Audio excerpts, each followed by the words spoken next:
नमस्कार दोस्तों, मेरा नाम है आशीष पांडे। एग्ज़ाम हॉल में आपका स्वागत है। और आज हम डिस्कस करेंगे दोस्तों 27 जुलाई के द हिंदू न्यूज़पेपर का कंप्लीट एनालिसिस। तो दोस्तों, जो लोग यूपी पीसीएस मेंस और यूपीएससी मेंस जो कि सितंबर और अक्टूबर में होने वाला है, जो लोग ये एग्ज़ाम दे रहे हैं वो बहुत ही मेहनत से पढ़ाई करें।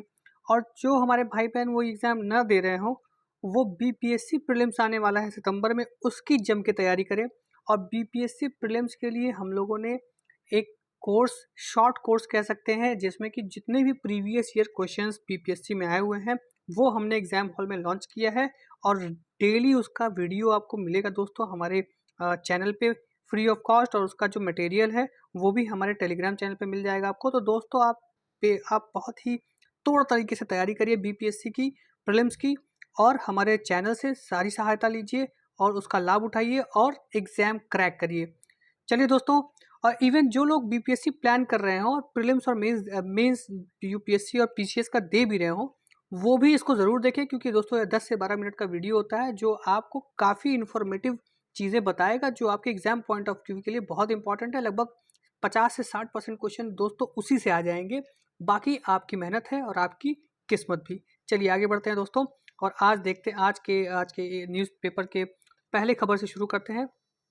दोस्तों देखिए, जो हमारे ईडी हैं संजय मिश्रा जी, उनको सुप्रीम कोर्ट ने बोला कि भैया आप ऐसा है 31 जुलाई तक अपना बोरिया बिस्तर बांध लो और टाटा बाय बाय हो जाओ।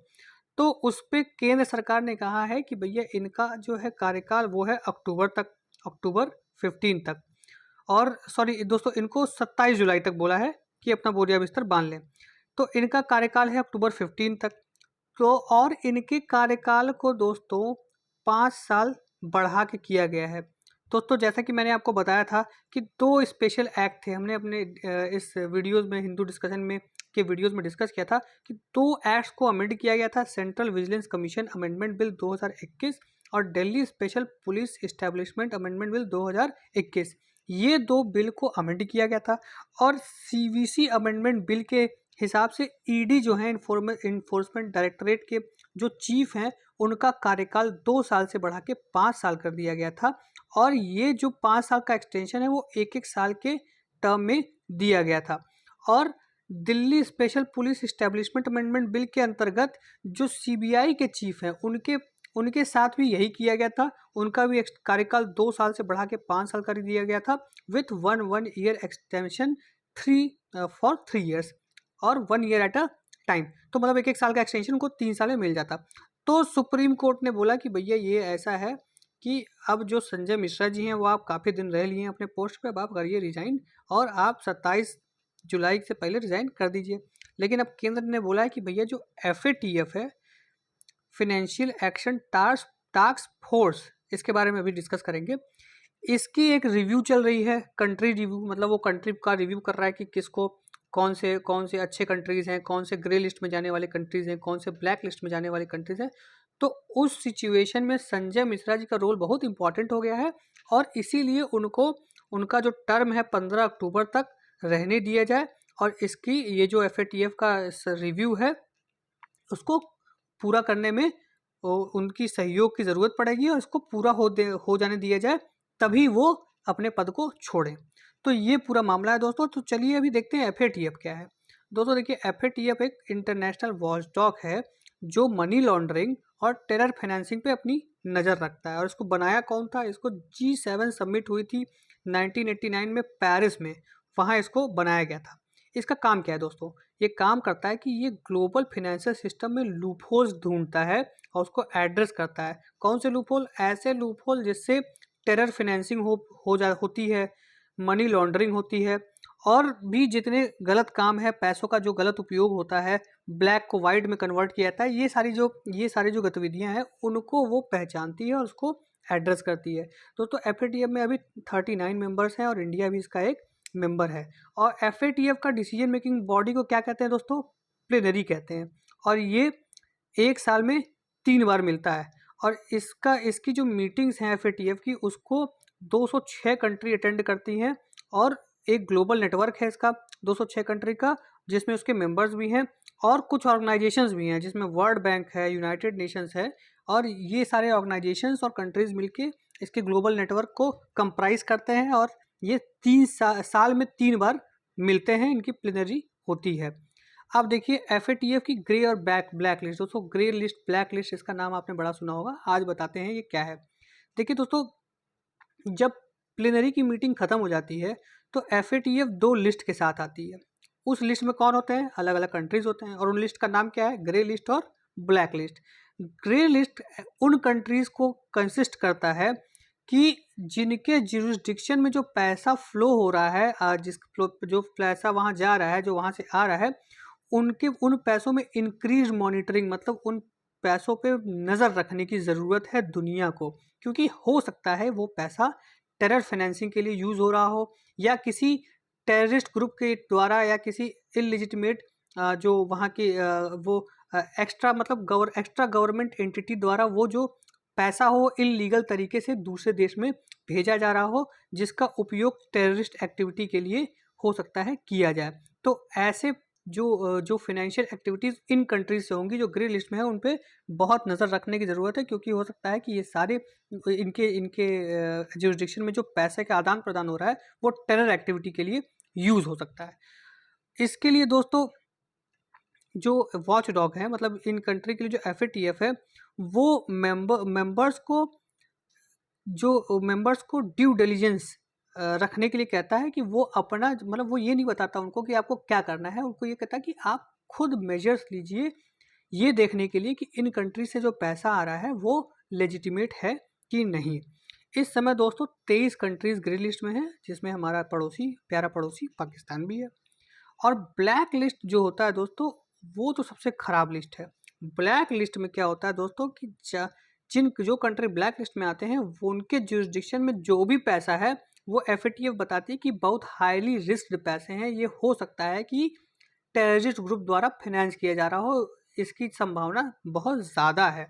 तो इसीलिए इनसे जो भी आदान प्रदान हो रहा है उस पर आपको एक्शन लेना है, मतलब उस पर आपको ड्यू डिलिजेंस खाली नहीं रखना है, मॉनिटरिंग उसकी नहीं करनी है, उस पर आपको एक्शन भी लेना है। तो ऐसे कंट्री आते हैं ब्लैक लिस्ट में। और दोस्तों ये ब्लैक लिस्ट वाले क्या होते कंट्रीज में क्या होता है कि इनकी जो एंटी मनी लॉन्ड्रिंग और काउंटर टेररिस्ट फाइनेंसिंग जो रिजीम होती है, मतलब जो लॉज होते हैं, उसमें बहुत डिफिशियंसीज होती हैं, बहुत दिक्कतें होती हैं, या तो वो फिर इम्प्लीमेंटेशन उसका सही नहीं कर पाते हैं। इसीलिए दोस्तों पाकिस्तान को कहते हैं कि पाकिस्तान के जो गवर्नमेंट है उसको डर है कि हम ब्लैक लिस्ट में ना चले जाएं। क्यों ये डर है? क्योंकि उसकी जो एंटी मनी लॉन्ड्रिंग जो लॉज हैं और काउंटर टेररिस्ट लॉज हैं, वो सही नहीं है, वो जिस पर्पस के लिए बने हैं वो उसको एड्रेस नहीं करते हैं, और वहाँ टेररिस्ट एक्टिविटी और मनी लॉन्ड्रिंग की एक्टिविटी धड़ल्ले से चल रही है। तो अगर FATF ये चाहेगा कि पाकिस्तान जो है वो ब्लैक लिस्ट में चला जाए इन डिफिशियंसीज के मद्देनज़र, तो पाकिस्तान ब्लैक लिस्ट में चला जाएगा। और इसमें क्या होता है दोस्तों, मोस्ट सीरियस केसेस में जो कंट्रीज ब्लैक लिस्ट में चले जाते हैं उनके ऊपर सैंक्शन भी लगा दिया जाता है। जैसे कि अभी नॉर्थ कोरिया ब्लैक लिस्ट में है, ईरान ब्लैक लिस्ट में है। और ब्लैक लिस्ट में जाने के कॉन्सिक्वेंसेस क्या हैं दोस्तों? सैंक्शन तो आपके ऊपर लगाए जाएंगे, प्लस आपके कंट्री में जो कैपिटल इनफ्लो हो रहा है वो अफेक्टेड होगा। आपके कंट्री में FDI नहीं होगा, आपके कंट्री में FPI नहीं होगा, मतलब FIIs नहीं आएंगे, और इन्वेस्टमेंट नहीं होगा, तो इससे आपकी इकोनॉमी ग्रो नहीं करेगी। तो ये तो होगा ही होगा। और अगर आप डिफ़ॉल्ट होने वाले हैं, जैसे कि पाकिस्तान हो रहा है, तो आपको international monetary fund, Asian development bank और यूरोपियन यूनियन से एक को पैसा नहीं मिलेगा। आप जो है डूब जाएंगे, क्योंकि आप ब्लैक लिस्ट में हैं। तो ये सारी दिक्कतें हैं, इसीलिए पाकिस्तान जो है वो पूरी कोशिश कर रहा है कि वो ब्लैक लिस्ट में ना आने पाए। उसके लिए उसका बड़ा भाई चाइना उसकी मदद कर रहा है, लेकिन कुछ हद तक वो लोग सक्सेसफुल भी हैं, वो ग्रे लिस्ट में ही है, और उसको IMF से पैसा भी मिलने वाला है, क्योंकि भाई उनकी कंडीशन काफ़ी ख़राब है। तो ये ब्लैक लिस्ट में होने के जो ड्रॉबैक्स हैं वो मैंने आपको बताया। चलिए अब आगे बढ़ते हैं, नेक्स्ट खबर पे आते हैं। दोस्तों अब मानसून सेशन चल रहा है, मानसून सेशन में एक ऐसा बिल लाने का प्रपोजल रखा गया है जिससे कि at the time of birth ही जो बच्चा है, जो बेबी है, उसका रजिस्ट्रेशन हो जाएगा हमारे सिविल रजिस्ट्रेशन सिस्टम पोर्टल पे। हमारे देश में एक सिविल रजिस्ट्रेशन सिस्टम पोर्टल है, जिस पे हम सारी जो डेथ्स हैं, जो बर्थ हैं उनको रजिस्टर करते हैं और सारी डेमोग्राफिक से रिलेटेड जो चीज़ें हैं वो इस पर हम रजिस्टर करते हैं। तो अब ये मैंडेटरी बना दिया जाएगा कि बच्चा पैदा होते ही या किसी की डेथ होते ही सिविल रजिस्ट्रेशन सिस्टम पोर्टल पे उसका रजिस्ट्रेशन अनिवार्य होगा और उसमें उसको जोड़ा जाएगा। और ये इस पोर्टल पे जब रजिस्ट्रेशन हो जाएगा दोस्तों तो एक सर्टिफिकेट मिलेगा और उसी सर्टिफिकेट से जो न्यू बॉर्न बच्चा है उसका पैन कार्ड, आधार कार्ड और मतलब जो भी उसको फ्यूचर में जो भी जिन भी गवर्नमेंट डॉक्यूमेंट्स की ज़रूरत पड़ती है, ड्राइविंग लाइसेंस, वो इस पोर्टल के रजिस्ट्रेशन सर्टिफिकेट से उसे मिल जाएगा। तो एक ये सेंट्रलाइज होगा, मतलब कि ये रजिस्ट्रेशन सिस्टम सेंट्रलाइज होगा और इनको इम्प्लीमेंट जो है वो स्टेट्स करेंगी। तो दोस्तों एक बार हम देख लेते हैं कि सिविल रजिस्ट्रेशन सिस्टम हमारे देश में है क्या। दोस्तों ये शुरू हुआ था 1886 में, जब सेंट्रल बर्थ, डेथ और मैरिजेस रजिस्ट्रेशन एक्ट पास किया गया था।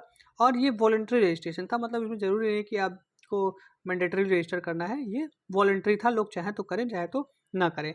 फिर जो आज़ादी के बाद दोस्तों birth and death act RBD act enact किया गया था, कब? 1969 में। किस लिए? कि यूनिफॉर्मली, मतलब जो बर्थ और डेथ्स रजिस्टर किए जाते हैं हमारे देश में उसमें एक यूनिफॉर्मिटी है और कंपेरेबिलिटी हो सके। जितने भी रजिस्ट्रेशन है बर्थ और डेथ, कंपेरेबिलिटी मतलब क्या है दोस्तों कि वो एक डेटा उनके पास रहे और वो ये जान पाए कि भाई कितने लोगों का मतलब एक साल में कितनी डेथ्स हुई, कितने बर्थ हुए। तो इससे जो अलग अलग स्टैट्स हम लोग निकालते हैं, mortality ratio, infant mortality ratio, maternity mortality ratio, ये सब रेशियोज निकालने में मदद मिल सके। और इस एक्ट के इनेक्टमेंट के बाद रजिस्ट्रेशन ऑफ बर्थ, डेथ और स्टिल बर्थ मैंडेटरी हो गया, मतलब कि अब बर्थ सर्टिफिकेट्स आपके मैंडेटरी हैं। अगर बच्चा पैदा हो रहा है तो बर्थ सर्टिफिकेट आपको चाहिए। हालांकि बहुत दिन तक आप देखे होंगे इम्प्लीमेंटेशन इसका नहीं हुआ। हम लोगों में से मुझे लगता है कि मैक्सिमम ऐसे लोग होंगे जिनके पास अपना बर्थ सर्टिफिकेट नहीं होगा, मतलब may be 50% of the people के पास हो, लेकिन मेरे पास तो नहीं है। बहुत लोगों के पास बर्थ सर्टिफिकेट अपना नहीं होगा, क्योंकि बहुत सारे लोग हम लोग की जो का बर्थ हुआ होगा वो इंस्टीट्यूशनल बर्थ नहीं हुआ होगा। तो अब तो मैक्सिमम लोगों का इंस्टीट्यूशनल बर्थ हो रहा है, तो लेकिन हम लोगों का इंस्टीट्यूशनल बर्थ बहुत लोगों का नहीं हुआ होगा, तो इसीलिए उनका बर्थ सर्टिफिकेट भी नहीं बना होगा। अब पहले दोस्तों क्या होता था कि बिना बर्थ सर्टिफिकेट के ही सारा काम हो जाता था, स्कूल्स में एडमिशन हो जाते थे, सब कुछ हो जाता था, लेकिन अब काफ़ी मुश्किल हो गया है। तो अब देखिए दोस्तों, रजिस्ट्रार जनरल जो होते हैं सेंट्रल गवर्नमेंट लेवल पे, वो कोऑर्डिनेट करते हैं जितने भी रजिस्ट्रेशन एक्टिविटीज हैं थ्रू आउट द कंट्री। और ये जो मैंने जैसा कि बताया आपको कि ये जो एक्ट का इम्प्लीमेंटेशन है वो स्टेट गवर्नमेंट्स करते हैं। मतलब अगर आपको बर्थ सर्टिफिकेट लेना होगा तो आप नगर निगम जाएंगे, जो कि एक स्टेट गवर्नमेंट का ऑफिस है। चलिए दोस्तों, अब आगे बढ़ते हैं, नेक्स्ट खबर पे आते हैं। No live telecast of 0 hour unless MLA stick to the subject. दोस्तों ये केस हुआ है तमिलनाडु में। तमिलनाडु गवर्नमेंट ने वहाँ की मद्रास हाईकोर्ट को बोला कि भैया जब तक जो MLA है वो 0 आवर में मुद्दे की बात नहीं करेगा, कोई टेलीकास्ट नहीं होगा। मतलब हो सकता है कि उससे बोला गया कि भैया केंद्र आपको अनाज नहीं दे रही है, ग्रेन्स नहीं दे रही है, उस पर बात करिए। तो उसमें ऐसा हो सकता है कि जो कोई BJP का MLA खड़े होकर गवर्नमेंट के बारे में उल्टा सीधा बोलने लगे, कोई भी बात बोलने लगे जिसका इस मुद्दे से कुछ लेना देना नहीं है। तो इसीलिए तमिलनाडु के जो CM है उन्होंने ये प्रपोजल ये high court, Madras high court से बोला है कि भैया हम इस तरह की बातें जो भी कही जाएंगी जो मुद्दे से भटक के होंगी उसको हम टेलीकास्ट नहीं करेंगे। ऐसा पहली बार अपने आप में हो रहा है कंट्री में। अब 0 आवर क्या है वो भी देख लेते हैं दोस्तों। 0 आवर देखिए दोस्तों, पूरी दुनिया में किसी भी पार्लियामेंट में नहीं होता है। अब आप सोचेंगे 0 आवर नाम क्यों है भैया, 0 क्या है इसमें? हाँ, तो 0 आवर दोस्तों एक इंडियन इनोवेशन है, इंडियन पार्लियामेंट्री इनोवेशन है, और ये किसी भी रूल प्रोसीजर में इसका कोई जिक्र नहीं है। और कॉन्सेप्ट कैसे आया तो देखिए, अब हमारा देश जब आज़ाद हुआ था तो बहुत सारे इश्यूज थे जो देश को एड्रेस करने थे, और पार्लियामेंट्री जो सेशन होता है 8 ही घंटे का होता है, तो उस 8 घंटे में ये सब कुछ कैसे डिस्कस किया जाए, उसमें लंच भी होता है। तो बहुत सारे प्रेसिंग इश्यूज को डिस्कस करने के लिए ये नीड हुआ कि थोड़ा टाइम बढ़ाया जाए। तो जो हमारा पार्लियामेंट सेशन होता है उसमें 12 बजे लंच होता है, तो 11 से 12 बजे 1 घंटे का समय दिया गया कि भैया ठीक है, सॉरी 1 बजे, सॉरी मैं दोस्तों माफ़ी चाहूँगा, जो हमारा पार्लियामेंट है उसमें 1 बजे लंच होता है 1 PM में। तो 12 से 1 बजे का समय दिया गया कि भैया इसमें आप कोई भी मुद्दा जो नेशनल इंपॉर्टेंस का है वो उठा सकते हैं बिना नोटिस दिए। तो दोस्तों वो जब बिना नोटिस के जब जो मुद्दे इसमें उठाए जाने लगे तो वो 12 से 1 के बीच में 1 घंटे का समय मिलता था उस पर चर्चा करने की, और 1 बजे जब लंच होता था तो इसी को हम ज़ीरो आवर कहने लगे। तो ये ज़ीरो आवर दोस्तों हमारे देश का एक इनोवेशन है और सिर्फ हमारे ही पार्लियामेंट में होता है। और जैसे जैसे समय बीता दोस्तों, प्रिसाइडिंग ऑफिसर जो थे वो दोनों हाउसेस के, वो ये जीरो आवर्स होने लगा, कन्वेंशन बन गया ये एक जीरो आवर्स होने का। तो प्रिसाइडिंग ऑफिसर्स ने और भी नियम कानून बनाए कि इन जीरो आवर के काम को कैसे रेगुलेट किया जाए। और इसका इम्पोर्टेंस इससे गेज किया जा सकता है कि दोस्तों हमारे देश के सिटीजन, मीडिया, एमपीज जितने भी हैं और इवन प्रिसाइडिंग ऑफिसर्स भी, वो इस ज़ीरो आवर को सपोर्ट करते हैं कि भाई ये एक होना चाहिए कि चलो नोटिस नहीं दिया, कोई अर्जेंट मैटर आ गया तो उस पर इंसान, उस पर जो एमपी एमएलए है वो अपनी कॉन्स्टिट्यूंसी के बारे में, देश के किसी मुद्दे के बारे में खुल के बोल सके बिना कोई नोटिस दिए। तो ये सिर्फ दोस्तों यही, इसीलिए हमारा जो डेमोक्रेसी है वो बहुत वाइब्रेंट है। चलिए अब आगे बढ़ते हैं। देखिए ये जो मोहतरमा है ये चाइना की हैं, ठीक है, मतलब चाइनीज़ एम्बेसी में हैं, चाइना की हैं, इंडिया में काम करती हैं। इन्होंने भैया एससीओ को बोल दिया कि भैया बहुत बड़ी सक्सेस स्टोरी है, और इस पर एक लेख छप गया, हालांकि ठीक भी है और इनकी बातें बहुत सारी इसमें रेलिवेंट है। तो पहले आपको बताया हुआ क्या। देखिए अभी हाल ही में एससीओ का एक मीटिंग हुआ है इंडिया में, और एससीओ का जो मीटिंग है वो हुआ है, दोस्तों बताते हैं आपको, एससीओ का जो मीटिंग हुआ है वो है 4 जुलाई को, ठीक है। और 23वीं मीटिंग थी ये काउंसिल ऑफ हेड्स की। काउंसिल ऑफ हेड्स मतलब कि हर जो देश है वो अपने अपने हेड्स को रिप्रेजेंट करके यहाँ भेजेगा, और उनकी मीटिंग हुई। और इसी मीटिंग में साइन हुआ new Delhi declaration, new Delhi declaration, ठीक है। ये साइन हुआ इसमें, इसमें दो मुद्दों पे एग्री किया गया। वो है काउंटरिंग रेडिकलाइजेशन, काउंटरिंग रेडिकलाइजेशन, ठीक है। और दूसरा हुआ कि डिजिटल ट्रांसफॉर्मेशन में और कॉपरेशन, डिजिटल ट्रांसफॉर्मेशन में कॉपरेशन अमंग कंट्रीज, ये दो चीज़ें हुई, ठीक है। इसी अब दोस्तों जो सबसे महत्वपूर्ण चीज़ हुई वो ये हुई कि ईरान को फुल मेंबरशिप मिल गई यहाँ पे, ठीक है, इसमें फुल मेंबरशिप ईरान को मिल गई। और बेलारूस जो है उसको नया मेंबर बनाने के लिए प्रक्रिया चालू हो गई है। और यही जो मीटिंग हुआ है काउंसिल ऑफ हेड्स में, इसमें एक इकोनॉमिक डॉक्यूमेंट रिलीज किया गया जिसका नाम है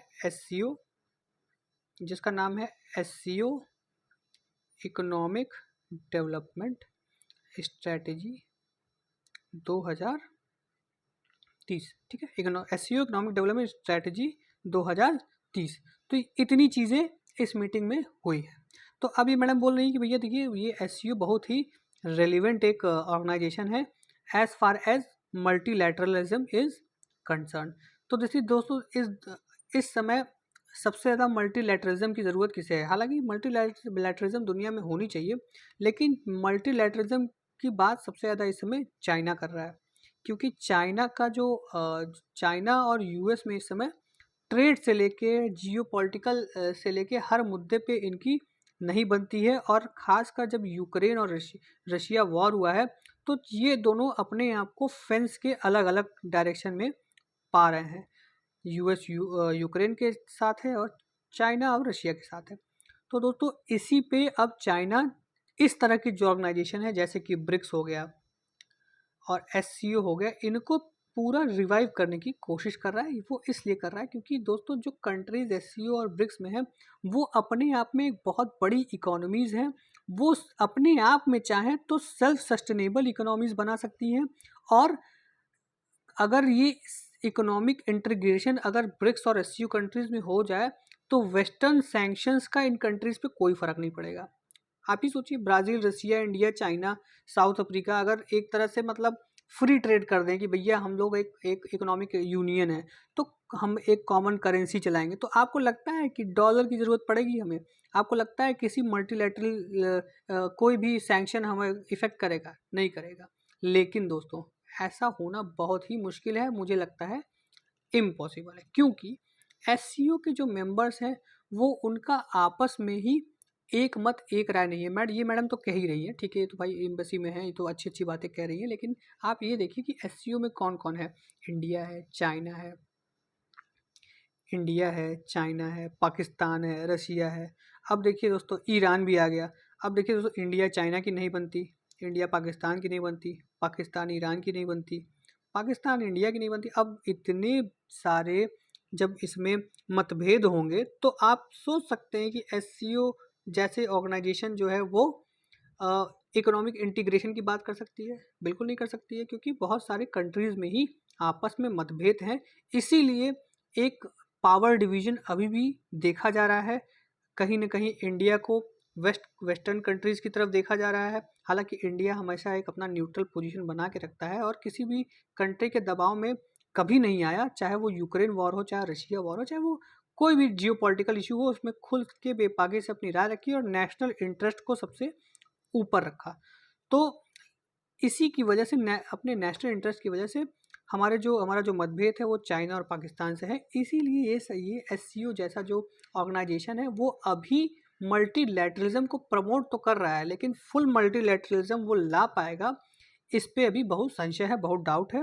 और ये जो मैडम है उन्होंने इस आर्टिकल में सिर्फ जस्टिफाई किया है कि एससीओ कैसे मल्टीलैटरलिज्म का एक आधार स्तंभ है और कैसे मल्टीलैटरलिज्म उसमें ला रहा है और चाइना कितना बढ़िया रोल इसमें निभा रहा है।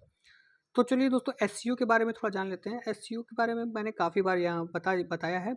ये दोस्तों 15 जून 2001 में China, Kazakhstan, Kazakhstan, Russia, Tajikistan और उज़्बेकिस्तान ने मिलकर बनाया था। उज़्बेकिस्तान के अलावा 5 कंट्रीज़ जो हैं वो एससीओ के पार्ट बने 1996 में। और across the border security issues यहाँ डिस्कस किए जाते थे।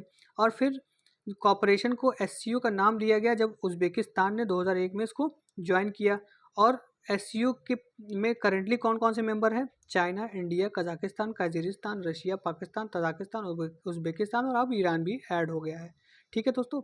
और इंडिया पाकिस्तान 2017 में इसके मेंबर बने। इसका ऑब्जेक्टिव क्या है दोस्तों? Mutual trust, friendship, friendly relation अपने नेबर्स के साथ, जो कि बहुत मुश्किल है इंडिया, चाइना, पाकिस्तान के होते हुए इसमें। और इसमें पॉलिटिकल, ट्रेड, इकोनॉमिक, साइंटिफिक और टेक्निकल कल्चरल स्पेयर में भी कॉपरेशन करने की बात कही जा रही है। उसमें भी आप विरोधाभास दे सकते हैं दोस्तों। अभी इंडिया ने जो है वो चाइना की एक कंपनी को जो कि इलेक्ट्रिक व्हीकल बनाती है, बीएमडी नाम है उसका, उसको यहाँ प्लांट बैठाने से मना कर दिया सिक्योरिटी रीजन से। तो इसकी सेकंड पॉइंट की भी धज्जियाँ उड़ गई यहाँ पे। और jointly maintaining and safeguarding peace, security and stability in the region, ये तो एकदम मजाक वाली बात है, क्योंकि चाइना खुद ही एक ऐसा कंट्री है जो इंडिया की टेरिटरीज को क्लेम करता है और उस पर एग्रेसिव एक्टिविटी करता है, जिसकी वजह से गलवान हुआ। तो ये भी एक तीसरा मजाक कर दिए लोग। Fostering creation of democratic, fair and relational new international political and economic order. दोस्तों ये भी एक मजाक है, क्योंकि जो कंट्री खुद अनडेमोक्रेटिक है जैसे कि चाइना और रशिया, वो डेमोक्रेटिक इंटरनेशनल ऑर्डर की बात करें, ये थोड़ा मजाक हास्यास्पद चीज़ हमको लगती है। इसका स्ट्रक्चर देख लीजिए दोस्तों। इसमें हेड ऑफ स्टेट काउंसिल होते हैं जो सुप्रीम डिसीजन मेकिंग बॉडी होते हैं। एक साल में ये एक बार मिलती है और डिसीजन अडॉप्ट करती है, जैसे कि इसने अभी दिल्ली डिक्लेरेशन किया। और इसकी 2 परमानेंट बॉडी हैं दोस्तों, ये याद रखिएगा, क्योंकि ये यूपीएससी एग्जाम में आ चुका है, आता भी है। 2 परमानेंट बॉडी है इसकी। एक एससीओ सेक्रेटरिएट है जो कि बीजिंग में है, और रैट्सैक है, रीजनल एंटी टेररिस्ट स्ट्रक्चर, जो ताशकंद में है। अब देखिए दोस्तों ये भी एक मजाक है, रीजनल एंटी टेररिस्ट स्ट्रक्चर, ये क्या मतलब है? जब पाकिस्तान इसमें है और इसमें पाकिस्तान के लगभग सारे नेता और जितने भी ऑर्गेनाइजेशन है वो टेररिस्ट एक्टिविटीज़ में लिप्त हैं, तो मतलब फिर अब रैट्स क्या करेगा उसमें? मतलब टेररिस्ट को मारने के लिए एक दूसरे टेररिस्ट को आपने उस ऑर्गेनाइजेशन में डाल दिया है। हालांकि पाकिस्तान खुद भी कहता है कि वो टेररिज्म से इफेक्टेड है, लेकिन ये सब उसी की उपज है और वो अभी भी नॉन स्टेट एक्टर्स को इंडिया के अगेंस्ट यूज़ करता है। हालांकि अब उसे ये पता चल गया है कि किसी भी दुस्साहस, मिस एडवेंचर को इंडिया जो है वो आड़े हाथों लेगी। तो अब देखिए आप, उसके बाद जो सर्जिकल स्ट्राइक्स हुए, बालाकोट हुआ, उसके बाद जो पाकिस्तान की जो गतिविधियां हैं एलओसी पे और बॉर्डर पे, वो बहुत कम हो गई हैं और इस समय उसकी स्थिति इतनी नाजुक है कि वो किसी भी तरह का वॉर जो है इंडिया से अफोर्ड नहीं कर सकता। तो एक तरह से लोग दोस्तों देखा जाता है कि हमारे देश में ही कुछ लोग हैं जो कहते हैं कि पाकिस्तान का डिस्टेबलाइज होना वो इंडिया के हक में नहीं है, जैसे लेकिन मुझे ऐसा लगता है कि पाकिस्तान का डिस्टेबलाइज होना is only solution of to India Kashmir problem. जब पाकिस्तान डिस्टेबलाइज हो जाएगा तो ये जो कश्मीर इशू है वो अपने आप सॉल्व हो जाएगी, क्योंकि एक डिस्टेबलाइज कंट्री जो है वो किसी डिस्प्यूटेड रीजन में स्टेबलाइजेशन की बात नहीं कर सकता, ना वो अफोर्ड कर सकता है। चलिए दोस्तों, इसकी ऑफिशियल लैंग्वेज क्या है एससीओ की? वो है चाइनीज़ और रशियन। चलिए अब आगे बढ़ते हैं, नेक्स्ट पे खबर पे आते हैं। अब देखिए दोस्तों, हमारे थंबनेल वाली खबर हमारे देश के लिए बहुत अच्छी खबर है कि 766 डिस्ट्रिक्ट्स में से 530 डिस्ट्रिक्ट्स ने अपने आप को मैनुअल स्कैवेंजिंग फ्री डिक्लेयर कर दिया है। मैनुअल स्कैवेंजिंग क्या होती है दोस्तों? आप देखे होंगे कि कुछ लोग जो गटर्स होते हैं, जो सीवेज होते हैं, सेप्टिक टैंक्स होते हैं, उसमें कुछ लोग एंट्री करते हैं, कुछ मनुष्य इंसान एंट्री करते हैं उसमें और उसकी सफाई करते हैं। दोस्तों इसी को कहते हैं मैनुअल स्कैवेंजिंग, क्योंकि वो ऐसी एक जगह है स्कैवेंजर्स, वो स्कैवेंजर्स की जगह है, और वहाँ जब इंसान जाते हैं उसकी साफ़ सफाई करने के लिए तो उसे मैनुअल स्कैवेंजिंग कहते हैं। और ये एक दोस्तों, हम उनको गलत निगाहों से टैबू के तरीके से देखते हैं, लेकिन ये एक बहुत नोबल प्रोफेशन है जो हमारे अगल बगल की गंदगी हटाती है। और इसीलिए शायद प्राइम मिनिस्टर मोदी ने जो मैनुअल स्कैवेंजर्स हैं, जो सफाई कर्मचारी हैं, उनके चरण भी धोए हैं। चलिए, तो इस रिपोर्ट के बारे में थोड़ा और जान लेते हैं हम लोग डिटेल से। देखिए, ये जो डेटा है ये किसने दिया है? मिनिस्ट्री ऑफ सोशल जस्टिस ने। इसमें डेटा में क्या कहा गया है दोस्तों? इस डेटा में ये कहा गया है कि तमिलनाडु, छत्तीसगढ़, बिहार, ये इनके सारे डिस्ट्रिक्ट जो हैं वो मैनुअल स्कैवेंजिंग फ्री हो चुके हैं। इनके सारे डिस्ट्रिक्ट मतलब 100%। अब यहाँ मैनुअल स्कैवेंजर्स हैं ही नहीं। जबकि जम्मू कश्मीर, मणिपुर, तेलंगाना, आंध्र प्रदेश, वेस्ट बंगाल और झारखंड, यहाँ इन इन स्टेट्स में हाईएस्ट नंबर ऑफ जो डिस्ट्रिक्ट्स हैं, हाईएस्ट नंबर ऑफ जो डिस्ट्रिक्ट्स हैं वो उस वहाँ मैनुअल स्कैवेंजिंग अभी हो रही है। और यहाँ कहा जा रहा है कि 530 डिस्ट्रिक्ट जो है हमारे देश में वो मैनुअल स्कैवेंजिंग फ्री हो चुके हैं। और यूपी जो है, यूपी ने सबसे बढ़िया इम्प्रूवमेंट किया है, क्योंकि यूपी में 2018 तक लगभग highest number of manual scavengers थे, लेकिन वो अब 90% तक 2023 में ख़त्म हो चुके हैं। ठीक है दोस्तों, और इसके लिए दोस्तों मैनुअल स्कैवेंजर्स के रिहेबिलिटेशन के लिए एक स्कीम लॉन्च की गई थी गवर्नमेंट ऑफ इंडिया द्वारा। इसका नाम है नमस्ते स्कीम। नमस्ते स्कीम, ठीक है दोस्तों। तो इस स्कीम के बारे में थोड़ा ब्रीफ में जान लेते हैं दोस्तों। इसको 2022 में लॉन्च किया गया था। सेंट्रल सेक्टर स्कीम है ये, मतलब 100% इसमें सेंट्रल की फंडिंग है। और इसको जॉइंटली अंडरटेक किया है किसने? Ministry of housing and urban affairs और ministry of social justice and empowerment. किस लिए? To eradicate unsafe sewer and septic tank cleaning practice. मतलब सेप्टिक टैंक्स को जो क्लीन किया जाता है उसके भी स्टैंडर्ड प्रोटोकॉल्स होते हैं कि कैसे सेफ्टी जो है, जो सफाई कर्मचारी है उसकी सेफ्टी को कैसे इंश्योर किया जाए। तो अनसेफ जो प्रैक्टिसेस हैं उनको हटाने के लिए और सेफ्टी के लिए इस स्कीम को लॉन्च किया गया। और इसमें इस स्कीम का ऑब्जेक्टिव क्या है? Zero fatalities of sanitation worker. जो सैनिटेशन वर्कर हैं उनकी ज़ीरो मृत्यु, एक भी नहीं फैटल्टी होनी चाहिए क्या कहते हैं सैनिटेशन के काम में। ये एक इसका ऑब्जेक्टिव है। All sanitation worker to be perform by skilled worker. सिर्फ स्किल्ड और ट्रेंड वर्कर ही ये काम करेंगे। कोई नौसिखिया या किसी भी गरीब को सेप्टिक टैंक में काम के लिए नहीं घुसाया जाएगा। No sanitation worker come in direct contact with human faecal matter. Human faecal matter से कोई भी सैनिटेशन वर्कर सीधे कॉन्टैक्ट में नहीं आएगा। No sanitation worker are collectivise into self help group. जो सैनिटेशन वर्कर हैं उनको सेल्फ हेल्प ग्रुप में कलेक्टिवाइज किया जाएगा और वो ग्रुप उनके बेहतरी के लिए काम करेगी। और इसमें सुपरवाइजरी और मॉनिटरिंग भी जो है वो स्ट्रेंथन किया जाएगा नेशनल, स्टेट और अर्बन लोकल बॉडी के लेवल पे। और इसके की फीचर क्या है दोस्तों? सबसे पहले आइडेंटिफिकेशन है। जो भी सेप्टिक और टैंक वर्कर हैं उनको आइडेंटिफाई किया जाएगा इस स्कीम के अंडर। उनका ट्रेनिंग दिया जाएगा और उनको पीपीई किट्स बांटा जाएगा, सेफ्टी डिवाइसेस दिया जाएगा। सैनिटेशन रिस्पॉन्स यूनिट को, सैनिटेशन रिस्पॉन्स यूनिट वो यूनिट होते हैं जो एक एरिया में सैनिटेशन का काम लेते हैं और उसको सुचारू रूप से करवाते हैं। उनको सेफ्टी डिवाइसेस दी जाएंगी। हेल्थ और इंश्योरेंस बेनिफिट दिया जाएगा। जो भी ये सफाई कर्मचारी होंगे, वर्कर्स होंगे, किसके अंदर? आयुष्मान भारत के अंदर, प्रधानमंत्री जन आरोग्य योजना के अंदर। इनको लाइवलीहुड असिस्टेंट भी दिया जाएगा और इनको मैकेनाइज्ड और एंटरप्राइज डेवलपमेंट के लिए उनको ट्रेंड भी किया जाएगा by providing fund support and subsidy. अब दोस्तों उनको पैसा दिया जाएगा सैनिटेशन रिलेटेड इक्विपमेंट्स परचेज करने के लिए भी। तो ये इसका दोस्तों इसके फीचर्स थे इस स्कीम के, नमस्ते स्कीम के। तो दोस्तों ये आप देख सकते हैं ये कितना कारगर, अभी भी बहुत कारगर स्कीम है और इससे इसके इम्प्लीमेंटेशन की वजह से 530 डिस्ट्रिक्ट हमारे देश में जो है वो मैनुअल स्कैवेंजिंग फ्री हो गए। अब देखिए दोस्तों ब्लिंकन जो हैं, जो सेक्रेटरी ऑफ स्टेट हैं यूएस के, वो टोंगा विजिट किए हैं। दोस्तों टोंगा आपको याद रखना है, इसीलिए मैंने यहाँ डाला है। टोंगा कहाँ है दोस्तों? टोंगा पैसिफिक ओशन का एक छोटा सा कंट्री है। यूपीएससी पूछ देगी टोंगा कहाँ है। पैसिफिक ओशन में है, सदर्न पैसिफिक ओशन में, साउथ ईस्ट पैसिफिक ओशन में है दोस्तों। ये देखिए ये ऐसे होता है, साउथ ईस्ट पैसिफिक ओशन में ये है। इसका कैपिटल क्या है दोस्तों? इसका कैपिटल है नुकू अलोफा। ये इसका कैपिटल नुकू अलोफा। ठीक है, ये आपको याद रखना है। देखिए हिंदू में जो भी छोटे मोटे कंट्रीज पूछते हैं उनकी लोकेशन आप याद रखिएगा, क्योंकि यूपीएससी, यूपीपीसीएस, बीआरपीसीएस में ऐसे क्वेश्चंस को डाला जा सकता है जो कि आपको परेशान करने के लिए काफ़ी है। ब्लिंकन विजिट क्यों किए हैं? क्योंकि भैया ये पैसिफिक ओशन में है, चाइना से नज़दीक है, चाइना का इन्फ्लुएंस यहाँ बढ़ रहा है और छोटे मोटे कंट्रीज हैं, बेचारों के पास पैसा तो है नहीं, टूरिज्म से ही कमाते दमाते हैं। तो चाइना यहाँ अपना प्रीडेटरी जो है इकोनॉमिक एक्टिविटीज़ जारी रखा है, इसीलिए एंथनी ब्लिंकन आया है। मतलब सीधा सीधा इनका कहना है कि यार पैसे की ज़रूरत होगी तो हमसे मांगना, चाइना से ना मांगना, बस सीधी सी बात। चलिए दोस्तों आगे बढ़ते हैं।